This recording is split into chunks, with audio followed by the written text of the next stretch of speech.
Movie शुरू होती है और हमें एक लड़की दिखाई जाती है। इसका नाम लुइस होता है। लुइस की एक बेटी पैदा होती है जिससे वो बहुत प्यार करती है, लेकिन बदकिस्मती से उसकी बेटी को कैंसर हो जाता है और छोटी ही उम्र में उसकी मौत हो जाती है। लेकिन फिर अगले ही सीन में हम देखते हैं कि ये सब तो लुइस का सिर्फ एक विजन था, लेकिन इस सीन को देखने से ऐसा लगता है कि जैसे ये लुइस का कोई पास्ट हो, लेकिन हकीकत तो ये थी कि अब तक ऐसा कुछ भी नहीं हुआ था। यानी कि लुइस अभी तक सिंगल है, उसकी शादी नहीं हुई और जो विजन उसे आया था वो तो उसका फ्यूचर था। यानी उसके फ्यूचर में उसके साथ सेम ऐसा ही होगा, यानी उसकी एक बेटी होगी और कैंसर की वजह से उसकी छोटी उम्र में मौत हो जाएगी। लेकिन फिलहाल लुइस ये बात समझ नहीं पाती कि आखिर उसके साथ ऐसा क्यों हो रहा है। अभी प्रेजेंट टाइम होता है और लुइस एक यूनिवर्सिटी में बच्चों को पढ़ाती है, साथ ही साथ वो एक लिंग्विस्टिक एक्सपर्ट भी है। लिंग्विस्टिक एक्सपर्ट वो होता है जो बहुत सारे लैंग्वेजेस के बारे में जानता हो। अब लुइस जब यूनिवर्सिटी में पढ़ा रही होती है तो तभी न्यूज से उसे पता चलता है कि एलियंस के 12 स्पेसशिप दुनिया में अलग अलग जगहों पर उतरे हैं। अब इस वजह से पूरी दुनिया ही काफी परेशान है। एलियंस की वजह से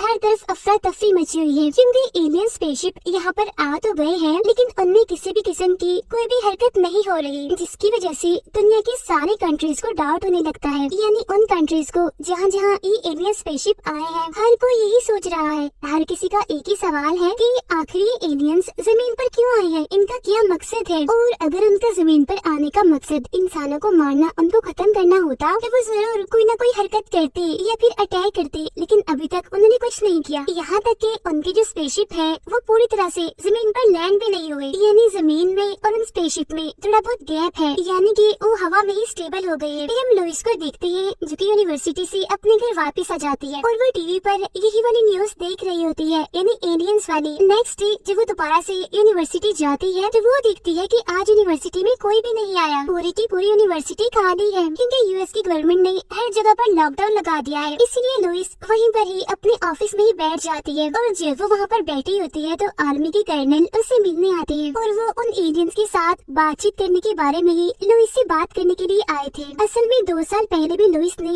यूएस आर्मी की हेल्प की थी, उसने फारसी जुबान को इंग्लिश में ट्रांसलेट किया था। अब यहाँ पर वो कर्नल उन एलियंस की हुई रिकॉर्डिंग को लुइस को सुनाते हैं और लुइस से कहते हैं कि तुम इसको समझो और हमें भी समझाओ कि आखिर वो एलियंस क्या कह रहे हैं। जब कर्नल उस रिकॉर्डिंग को प्ले करता है तो हमें पता चलता है कि इन लोगों ने उन एलियंस से बात करने की कोशिश की है और उन एलियंस ने इन्हें जवाब भी दिया, लेकिन ये उन एलियंस की लैंग्वेज को समझने में पूरी तरह से नाकामयाब है। और जब लुइस उन एलियंस की लैंग्वेज को सुनती है तो उसे भी उनकी जुबान समझ नहीं आती, उसे भी पता नहीं चल पाता कि आखिर वो एलियंस क्या कहना चाह रहे हैं, क्योंकि जाहिर सी बात है कि वो इस दुनिया की लैंग्वेज तो थी ही नहीं। तब इस पर लुइस कर्नल से कहती है कि अगर आप चाहते हैं कि मैं इस लैंग्वेज को समझूं और आपको बताऊं तो मुझे उस जगह पर ले जाया जाए जहां पर एलियन से बात करने की कोशिश की जा रही है। अब लुइस की ऐसा कहने पर कर्नल साफ साफ इनकार करके वहां से चला जाता है, लेकिन रात में कर्नल दोबारा से लुइस के घर आता है और एक हेलीकॉप्टर की मदद से वो लुइस को उस जगह पर ले ही जाता है जहाँ पर ये लोग एलियन से कांटेक्ट करने की कोशिश कर रहे हैं। इसी हेलीकॉप्टर में हम एक और आदमी को देखते हैं, इसका नाम इयान होता है और ये लुइस की इस काम में हेल्प करेगा। इयान असल में एक बायोलॉजिस्ट होता है और वो एलियंस का इस दुनिया में आने का मकसद पता करेगा। फिर जब लुइस और इयान एलियन स्पेसशिप में एंटर करते हैं तो वो ऐसे ही वहाँ पर नहीं जाते, बल्कि इन्होंने रेडिएशन सूट पहने होते हैं ताकि अगर एलियन स्पेसशिप में कोई रेडिएशन या फिर कोई वायरस हो तो ये उससे बच जाए इस सूट की मदद से। और फिर जब वो नीचे से उस स्पेसशिप में एंटर करते हैं तो वो देखते हैं कि यहाँ की ग्रेविटी अलग की तरह से काम कर रही है, यानी यहाँ पर ग्रेविटी ऐसे काम कर रही थी कि हम जमीन से ऊपर की तरफ पैदल ही जा सकते हैं। फिर आखिरकार ये लोग उस जगह पर पहुँच जाते हैं जहाँ पर वो एलियंस थे और यहाँ पर वो लोग फर्स्ट टाइम इन अजीब तरह के एलियंस का सामना करते हैं। वो एलियंस भी इनके सामने आते हैं जो दिखने में काफी अजीब थे, क्योंकि उनके 7-7 पाँव थे और अपने सामने इस तरह के अजीब एलियंस को पाकर लुइस की तो होश ही उड़ जाती है। वो काफी हैरान होती है, वो इतनी कंफ्यूज हो जाती है कि उसे कुछ हो ही नहीं पाता, लेकिन फिर किसी तरह हिम्मत करके जब वो उनसे बात करने की कोशिश करती है तो वो एलियंस भी इनकी बात सुनते हैं, इनका जवाब देते हैं, लेकिन जाहिर सी बात है कि इन्हें फिर से उनकी बात समझ नहीं आती। फिर जब वो बाद में वापस आर्मी कैंप में आते हैं तो वहाँ पर कर्नल उनसे उनकी प्रोग्रेस पूछता है। अब यहाँ पर हमें ये पता चलता है कि सिर्फ अमेरिका अकेला नहीं था जो उन एलियन से बात करने की कोशिश कर रहा था, बल्कि वो कंट्रीज भी उन एलियन से बात करने की कोशिश कर रही थी, यानी जिन जिन कंट्रीज में ये स्पेसशिप उतरे थे अब तक ये सारी कंट्रीज एक दूसरे से जुड़े हुए थी, यानी कि वो लोग एक दूसरे से राब्ते में थे। ये सब एक होकर उन एलियन से बात करने की कोशिश कर रहे हैं। इन लोगों का उन एलियन से बस एक ही सवाल है कि आखिर वो एलियंस जमीन पर क्यों आए हैं, उनका क्या मकसद है। अगले दिन जब दोबारा से लुइस उन एलियन से बातचीत करने उनके स्पेसशिप में जाती है, तो इस बार वो अपने साथ एक व्हाइट बोर्ड भी लेकर आई होती है ताकि वो उनसे रिटन फॉर्म में कम्युनिकेट कर सके, यानी उनसे बात कर सके। फिर जब वो उन एलियन से बात करती है तो सबसे पहले वो व्हाइट बोर्ड पर ह्यूमंस लिखती है, यानी कि हम लोग इंसान हैं। तब उनमें से एक एलियन इस बात का जवाब देने के लिए वहाँ पर एक सर्कल बना देता है। तो ये देखकर हम ये बात समझ पाते हैं कि इन एलियंस का भी रिटन फॉर्म में कम्युनिकेट करने का एक अपना ही तरीका है, लेकिन उनका रिटन फॉर्म में बात करना और उनकी लैंग्वेज हमसे बिल्कुल अलग है। यानी जैसे हमारे रिटन फॉर्म, हमारे वर्ड्स, हमारे अल्फाज होते हैं, तो वैसे ही उनकी रिटन फॉर्म सर्कुलर में होती है। फिर जब ये लोग वापिस से कैंप में आते हैं तो सर्कुलर सिंबल को समझने की बहुत कोशिश करते हैं, लेकिन इतनी कोशिशों के बाद भी नाकामयाब ही रहते हैं। फिर अगले ही दिन जब वो दोबारा से उन एलियन से बात करते हैं तो इस बार लुइस व्हाइट बोर्ड पर अपना नाम लिखती है, यानी कि मेरा नाम लुइस है। लेकिन फिर वो अपना रेडिएशन सूट उतारकर उन एलियंस के सामने जाती है ताकि वो खुद को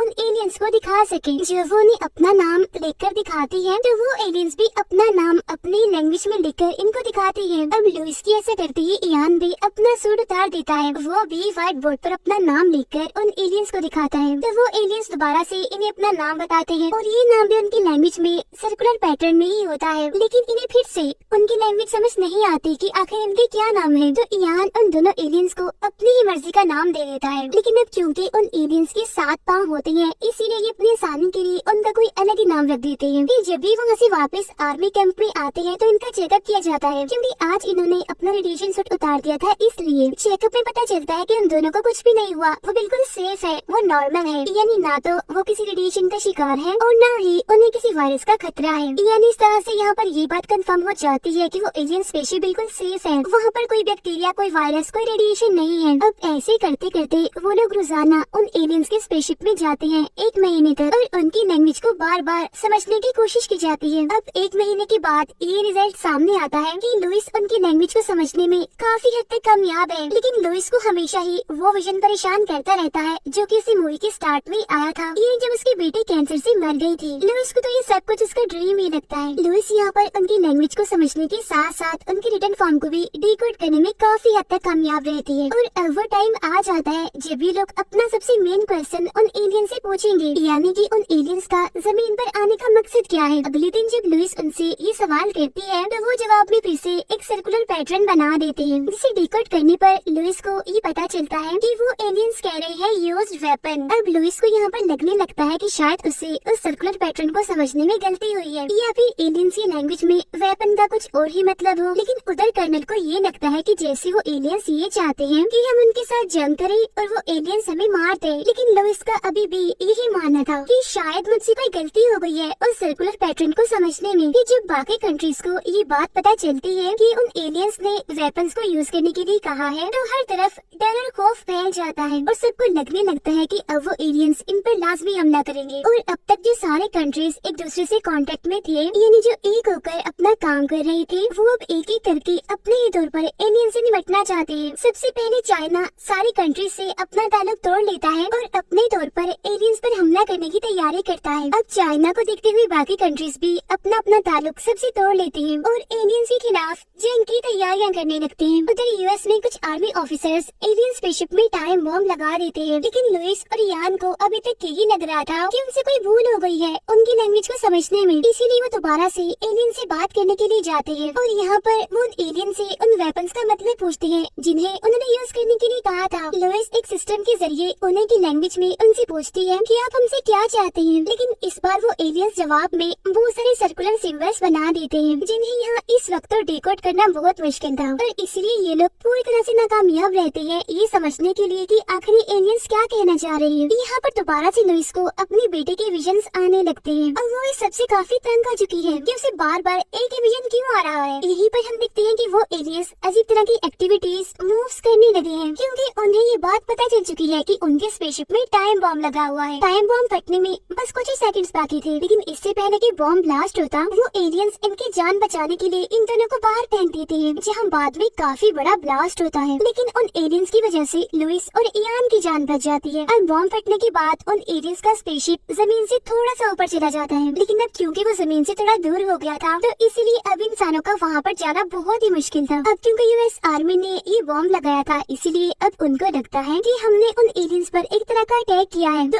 अब वो बदले में भी हमारे ऊपर जरूर अटैक करेंगे। इसी वजह से वहाँ पर जो कैंप होता है उसे वहाँ से हटाने की तैयारियां की जाती है। बाद में जब ये दोनों यानी लुइस और इयान आर्मी कैंप में आते हैं, तो ये उन बहुत सारे छोटे छोटे सिंबल्स को समझने की कोशिश कर रही होती है, यानी वो सिंबल्स जो इतने ज्यादा थे और उस टाइम ही समझ नहीं पाए थे। अब काफी गौर करने पर इयान को ये बात पता चलती है कि उन सिंबल्स का मतलब था कि सारे कंट्रीज एक होकर मिलजुल कर काम करें, और अगर सारे कंट्रीज ऐसा ही करेंगे यानी मिलजुल कर काम करेंगे, तो तभी वो हमारी लैंग्वेज को समझेंगे। यहाँ पर इयान को ये बात भी पता चलती है कि वहाँ मौजूद 12 सिंबल्स उन 12 एलियन स्पेसशिप्स की तरफ इशारा कर रहे हैं जो जमीन पर आए हैं। अब एलियंस तो यही चाहते थे कि सारे कंट्रीज एक हो जाएं, तभी वो इन एलियंस की लैंग्वेज को डिकोड कर पाएंगे। लेकिन ये बात चाइना की समझ में नहीं आ रही थी, इसीलिए चाइना ये ऐलान कर देता है कि अगर उन एलियंस ने अपना स्पेसशिप हमारी कंट्री से ना हटाया, तो फिर हम उन एलियंस पर हमला करेंगे, उनके स्पेसशिप को तबाह कर देंगे। उधर यूएस में भी कर्नल कुछ नहीं कर सकता था, क्योंकि उन्हें भी ऑर्डर्स मिल चुके हैं उस एलियन स्पेसशिप को तबाह करने के। अब यहाँ पर लुइस को एक बार फिर वो विजन आता है। यहाँ पर लुइस कर्नल को समझाती है कि हमें बाकी कंट्री से दोबारा से राब्ता करना चाहिए, लेकिन अब कर्नल के पास कोई भी इख्तियार नहीं था। इसी दौरान लुइस को एक और विजन आता है, जिसमें वो देखती है कि उस एलियन स्पेसशिप में से एक छोटा सा स्पेसशिप बाहर आया है। फिर अगले ही सीन में वो खुद को उस एलियन स्पेसशिप में पाती है। फिर जब लुइस बाहर जाती है उस एलियन स्पेसशिप को देखने के लिए, तो सच में ही एक छोटी सी स्पेसशिप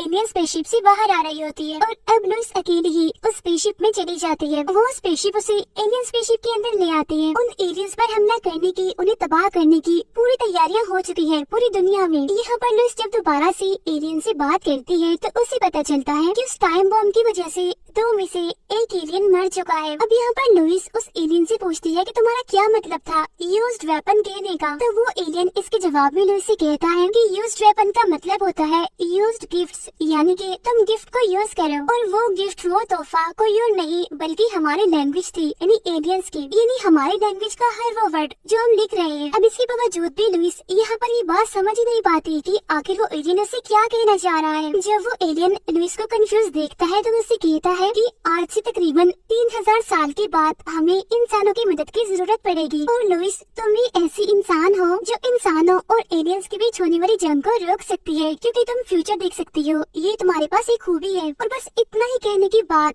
वो एलियन वापस चला जाता है, और लुइस भी बिल्कुल ठीक ठाक सही सलामत उनके स्पेसशिप से बाहर आ जाती है। अब यहाँ पर हम ये समझ पाते हैं कि आखिर लुइस को वो विजन बार बार क्यों आ रहे हैं। असल में विजन्स आने की वजह कोई और नहीं बल्कि एलियंस की ये लैंग्वेज है, यानी जिसे लुइस पिछले काफी अरसे से सीखने की कोशिश कर रही है। अब जैसे एलियंस की रिटन फॉर्म हमारे रिटन फॉर्म से अलग होती है, ठीक वैसे एलियंस का टाइम हमारे टाइम की तरह नहीं होता, यानी कि जैसे हम इंसान हर टाइम अपने प्रेजेंट में ही रहते हैं, इसे ही देख सकते हैं, तो वो एलियंस एक ही टाइम में प्रेजेंट को भी, फ्यूचर को भी और पास्ट को भी देख सकते हैं, और ये एलियंस के लिए उनकी लैंग्वेज की वजह से ही पॉसिबल है। अब जैसे आप ये देख लें कि जैसे हम बोलते हैं, जो हम पढ़ते हैं, उसके मुताबिक ही हमारी सोच बनती है, और वैसे ही लुइस उन एलियंस की लैंग्वेज को समझ रही थी, तो इसीलिए उसे बार बार उसकी बेटी की वही वाले विजन्स आ रहे थे, यानी कि वो अपना फ्यूचर देख पा रही थी। उधर चाइना एलियंस पर हमला करने के लिए पूरी तरह से तैयार है। अब यहाँ पर लुइस को एक बार फिर से 18 महीनों के बाद का विजन आता है, जहाँ लुइस खुद को एक पार्टी में देखती है, और वहाँ पर उसे चाइना का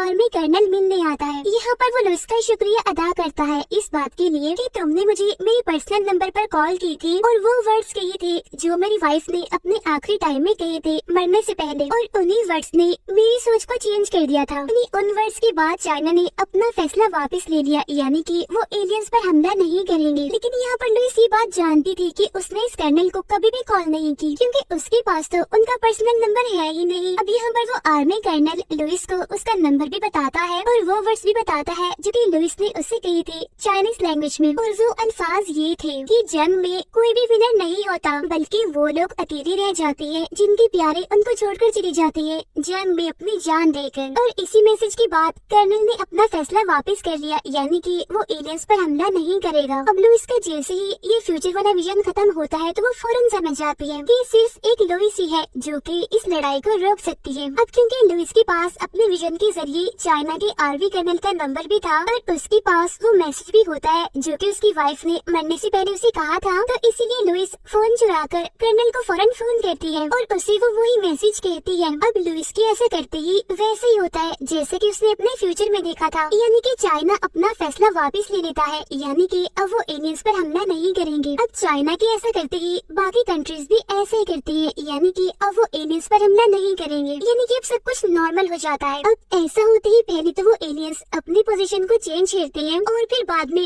खुद ब खुद ही हवा में कहीं पर गायब हो जाते हैं। अब एक बार फिर से पूरी दुनिया में खुशियाँ ही खुशियाँ फैल जाती है। अब लुइस बाद में उन एलियंस की लैंग्वेज के बारे में एक बुक भी लिखती है ताकि बाकी दुनिया भी उन एलियंस की लैंग्वेज को समझ सके। अगले सीन में हम देखते हैं कि लुइस को फिर से एक विजन आता है जिसमें वो दोबारा से अपनी बेटी को देखती है और जब वो अपनी बेटी की फादर यानी कि अपने हस्बैंड को देखती है तो उसे पता चलता है कि फ्यूचर में होने वाला उसका हस्बैंड कोई और नहीं बल्कि इयान है। अब लुइस को बड़े अच्छे से पता है कि आगे जाकर उनकी एक बेटी होगी जिसे कैंसर होगा और छोटी ही उम्र में उसकी मौत हो जाएगी। अब सारी सच्चाई जानने के बावजूद भी लुइस फिर भी इयान से ही शादी करती है, यानी वो खुद को उस फ्यूचर के लिए तैयार कर लेती है। अब हालांकि बेटी को खोना उसके लिए काफी बड़ा दुख होगा, लेकिन इसके बावजूद भी वो इसके लिए पूरी तरह से तैयार थी। वो इयान को अपना हस्बैंड समझते हुए उसे अपने गले से लगा लेती है। अब इसी सीन को दिखाते हुए ही ये मूवी यहीं पर एंड हो जाती है। Thank you for watching.